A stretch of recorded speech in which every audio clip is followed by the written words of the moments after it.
Hello and welcome to this battle report for day 2 of Airecon 2018. My name's Ronan And I'm sure. and we are here still in Harrogate at the International Convention Centre. We've had another very relaxing day yesterday, Sean, not too game filled. Yeah, very chilled out. We haven't been missioning games at all, have we? Just No been missions. playing what we want to play at our own pace and Very our much leisure, and slow. very much taking breaks for food. Yeah, we after recording yesterday's video, which I've already been told I look very tired / hungover, we went for a big brunch to get better at the Grill Man's around the corner, which is a cathedral of meat. It is an emporium of meat, 96-ounce challenge going on there. which we sat next to the wall with all the photos. And one of the people who actually did the challenge was a very slight little lad and a slight girl. It was very. I don't think they weighed any 96 ounces. Yeah, I think they double their weight just eating. It was incredible. They must have been preparing themselves. It was impressive. Not that many people have ever done it. So anyway, apart from us going on about the meat, because we're still salivating about that, we got to the halls. We had a wander around. We had lots of hugs and chats and abuse, as you do when you see people. And then Sean, the acquisition disorder, got to you. Ah, gosh, yeah. I had to go past the old traders, and we'd been talking about Meeple Circus, Ronan, just the day before. Just the day before, Just the indeed. day before, saying, "Oh, we'd love to try that." Is that what we said? Oh, yes, Oh, yes. oh, I'd like to try that. I'd like to try that. I hadn't actually seen it in the shops, and then lo and behold, no pressures came to me. That was really creepy. So yeah, I bought Meeple Circus, and yeah, I'm probably in trouble at home again when I arrive. It happens. It Doing happens. stuff. I'm sniffing at Castell.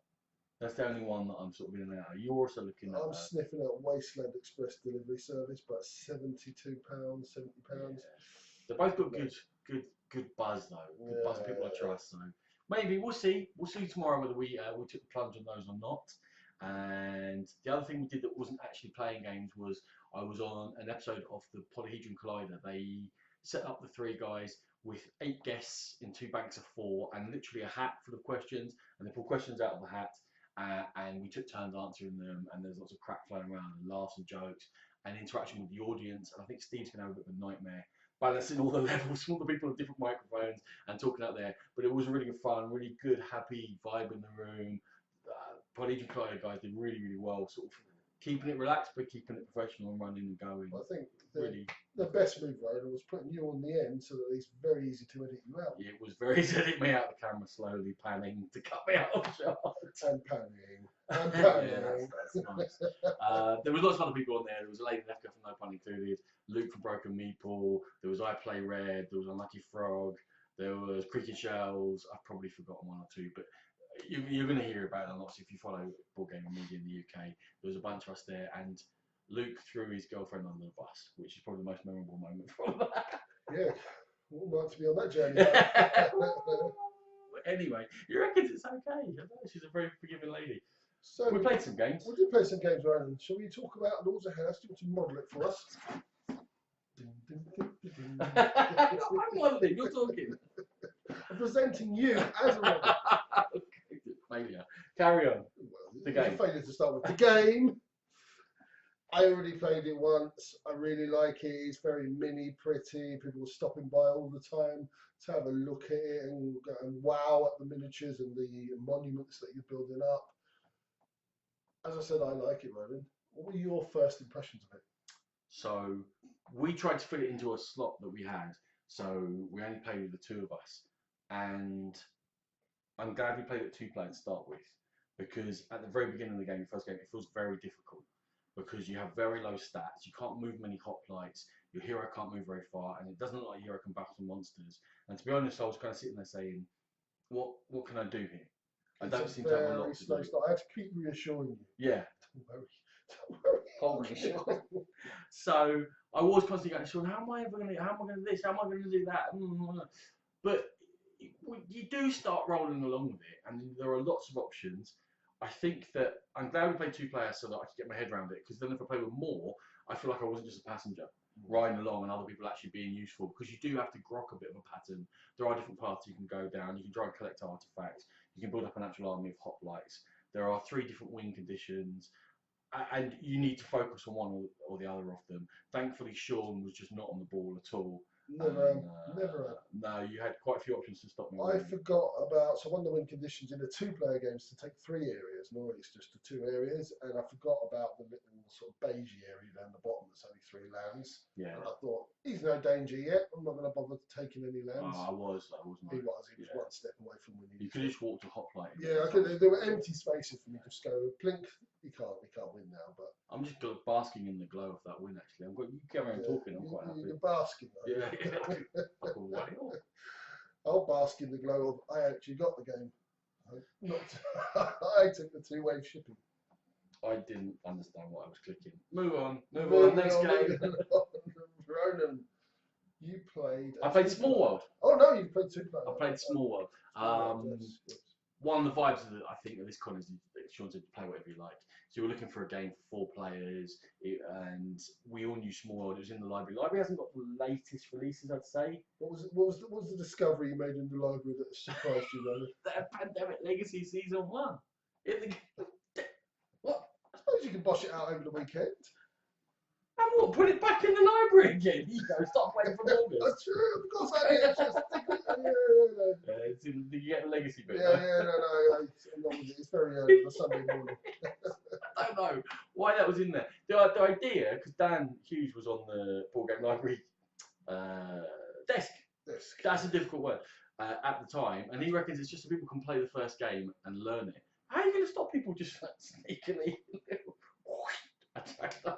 Anyway, we got Small World out. Let's talk about the game we actually played, and we'd all played it before, and it was really good that everyone understood what was going on and understood the race and powers combo. And I started horribly. I took Spirit Sorcerers, and I was second in turn order. So Sorcerers, if you're next to them with only 1 chip, they can turn it into a sorcerer and just take that land automatically from you. Next to no one, or everyone was doubled up because they hadn't spread thin yet. So that was a really poor choice. And I slowly tried to recover from there. And I was scoring like 4 points in the first round. I really accelerated towards the end, especially with the Spirit, because the sorcerers hang around, you have 2 races in decline. And by the end, I was scoring 14, 15, 16 points a turn. As Sam was one of the players, did the actual opposite thing, and he was declining as the game went on, and I lost by 3 points. And it was really close around 92, 89, 84, 80. So everyone was in the game, everyone was enjoying it, everyone knew the game. It was a very relaxing game to play. And obviously, it was the right group as well. People sometimes get moody about Small World to attack each other. Not in this game. It was fantastic. Anyway. Love it, Small World. Yes, that was really good fun. Okay, so one of my 10x10 challenges for this year is Orléans. Sponsored. Sponsored by Orléans. I may have bought the expansion yesterday, as we found out. And so I managed to play this with Chris Marlin and his design partner, or design carrier Crutch, Matthew Dunstan, and Ben Osteen, one of our Twitter friends and personal friends. We know him. We know him just on Twitter. Yeah, no, but he's got a big identity on Twitter. Has he? And I love Orleans. It's the first time that Chris and Matthew had played the game. Matthew destroyed us because he's got an analytical mind because he designs games. Chris was rubbish because he hasn't, and he just sticks up names for games. Chris actually had just played Altaplano Ronan, and he preferred Orleans. Yeah, I'm going to be reviewing Altaplano when you're on baby sabbatical, and not to give too much away, I prefer Orleans as well. I need to play Altaplano a couple more times before I can really review it, but whatever the magic is in this, they didn't quite capture it. Maybe. I haven't played Altaplano. Yeah, so we'll see. I'm not sure the whole movement thing works in it. We'll get to a proper review of that anyway. So early on, what kind of games that we knew were going to be good we were playing, but I did try out a 2-player game. It was Ashes Rise of the Phoenix Ball. I played it with Sam, and I've played a few dozen games of Magic. I'm no huge Magic player, but those sort of 2-player dual games, I've played a few of them. I think he's played a lot more than me. And it's the Plaid Hat 2-player game 2015, where you're a wizard and you can summon creatures and play spells. It'll sound familiar. You're trying to knock the health of the other wizard out down to 0. The game is really solid. It gives you 6 starter decks, and we picked 2 at random. We didn't know anything about the game. We learned it from the rulebook, which was fine, and the rulebook was great. In fact, it was obvious what to do. It was obvious how your deck was programmed to work. Yeah. And what you're going to do was you do this, you do this, this, this, and you draw 5 cards at the beginning of the turn. You roll 10 dice, and the dice can fuel spells you've got and allow you to do special things.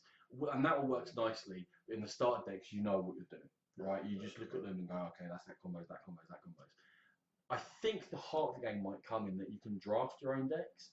And once the two you knew all the cards in the game very well, as the other person was drafting, you got a choice to respond to their draft or to go your own way and see how you can build your own decks up. I'm thinking that's what the meat of the game is, because for me this was solid but obvious.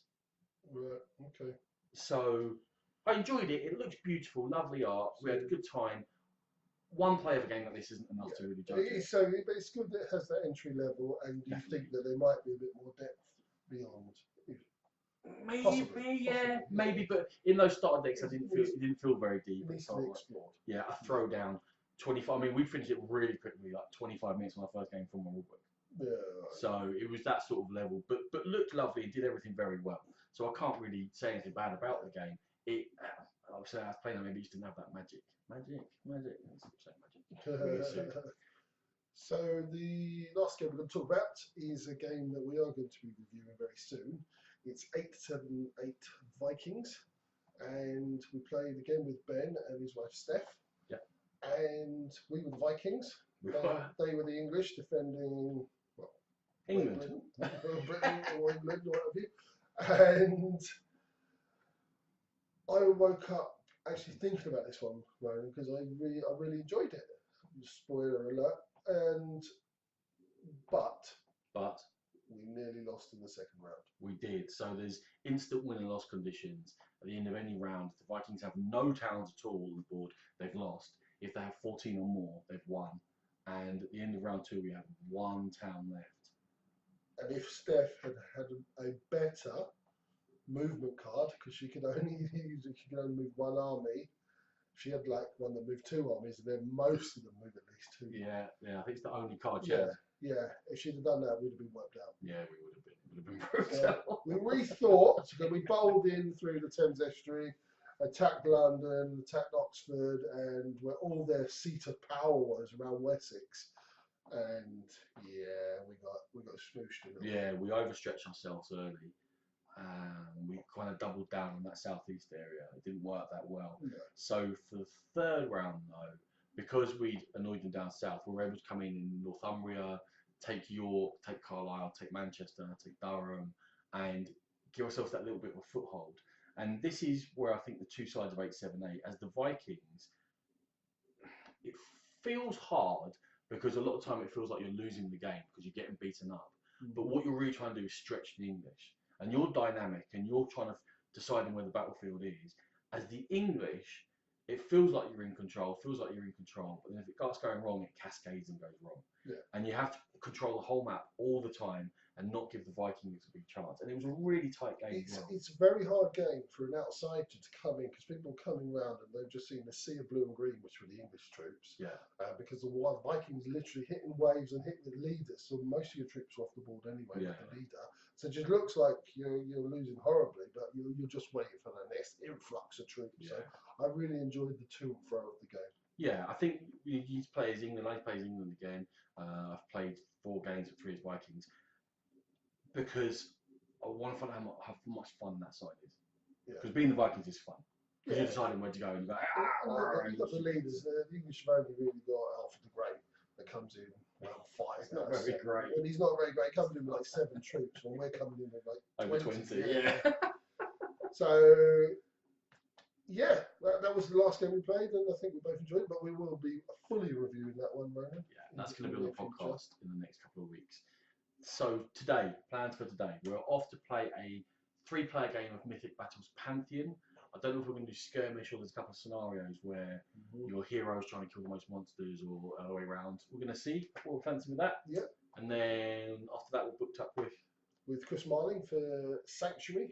Yeah, the Endangered Species game, the Interesting Action Selection thing. We are going to go, hopefully play a game with Dan Hughes. We'll hunt him down and see if he's free. Pin him down. Yeah. And there's a couple of demo games we want to try. One was Stuffed by Bears. Apparently it's like a 4-minute game. And the other one is Agents of Time, which is there's a booth here which is a small bunch of designers, 4 or 5 of them, and every week they meet up and play each other's prototypes. And none of them have got publishers yet, but they're getting to the place where they want to publish the games. And this Agents of Time looks quite interesting. It's a hex game with different years in it, which you throw around. So that's, I think we're going to have a quick nibble at that. That's quite a quick game as well, and hopefully report back tomorrow to you.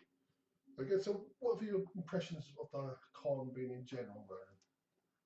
It's been a very relaxing weekend. After the snow apocalypse, and we had quite a busy week at work, the pair of us on the railways. Whether we should mention railways to people, but we were working quite hard to try and keep them running. I definitely needed a bit of decompression, and this has been it. Yeah, it's been so chilled out.